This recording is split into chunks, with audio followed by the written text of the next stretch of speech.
Race Timing est un logiciel qui va vous permettre de chronométrer votre compétition, donc de course à pied, de canicross, de vélo, de triathlon ou un peu tout ce que vous voulez. Dans cette première vidéo, je vais vous expliquer comment utiliser le logiciel avant la course, donc pour préparer votre course et votre liste de départ. Donc la première chose à faire, c'est de vous rendre sur la plateforme raceconnect.com ou alors sur canicompete.com.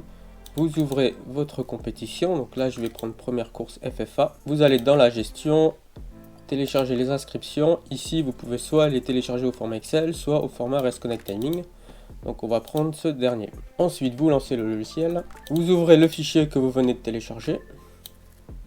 Voilà, donc on retrouve sur la gauche notre compétition, donc le 10 km. On peut avoir plusieurs épreuves si vous avez d'autres épreuves sur la même course. Vous allez retrouver votre liste des inscrits et votre écran pour le chronométrage proprement dit. Au niveau de la liste des inscrits, on a donc nos numéros de dossard, donc pour l'instant on n'en a pas encore. Le numéro de puce si on utilise un chronométrage automatique, donc ça ce sera l'objectif d'une prochaine vidéo. On va retrouver les différentes informations, nom, prénom, genre, la date de naissance. Alors là ce qui est intéressant c'est que si on change la date de naissance, la catégorie est automatiquement mise à jour. On va avoir trois colonnes importantes. Régler, est-ce que le concurrent a déjà payé son inscription? Est-ce que l'organisateur a déjà validé sa licence ou alors son certificat médical?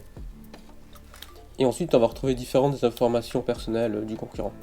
On peut ajouter un concurrent depuis ici encore en faisant inscription, ajouter une inscription. Si vous organisez une compétition de canicross, ici vous aurez en plus une colonne concernant la validation des vaccins des chiens.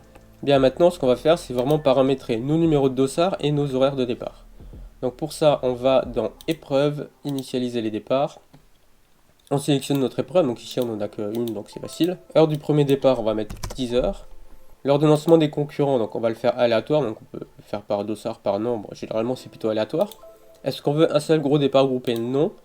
On va faire des départs toutes les 30 secondes et on va mettre à chaque fois deux concurrents.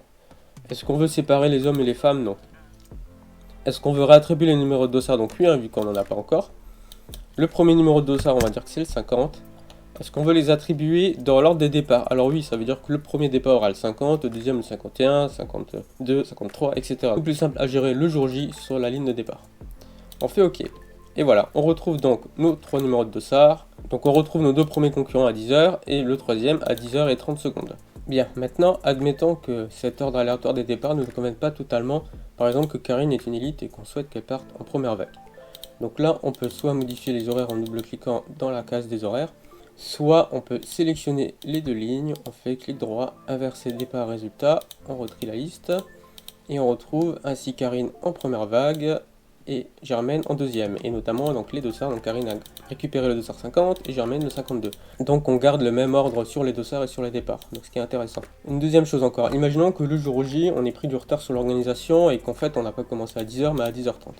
Donc à ce moment là on peut sélectionner la colonne, départ décalé, on décale de 30 minutes, on fait OK, et on va retrouver ainsi nos premiers départs à 10h30 au lieu de 10h et le deuxième à 10h30 30 secondes et ainsi de suite jusqu'à la fin. Donc là on peut aisément décaler tout le monde en une seule fois. Bien maintenant on a donc terminé notre préparation, donc on a nos numéros de dossard et nos horaires de départ, c'est parfait. On peut extraire deux documents, donc le premier inscription, exporter les inscrits au format Excel. Donc le fichier Excel le voici, donc c'est le même que l'onglet inscription qu'on a vu avant, avec numéro de dossard, nom, prénom, année de naissance, catégorie et l'état des documents, donc validé, non validé, est-ce qu'il a réglé déjà ou pas. Donc ça c'est intéressant, vous pouvez l'imprimer et le distribuer à votre équipe qui va remettre les dossards le jour J parce qu'il va retrouver tout simplement le numéro de dossard de chaque concurrent et l'état de son inscription. Est-ce qu'il doit fournir encore un justificatif sur place, est-ce qu'il doit payer sur place, etc.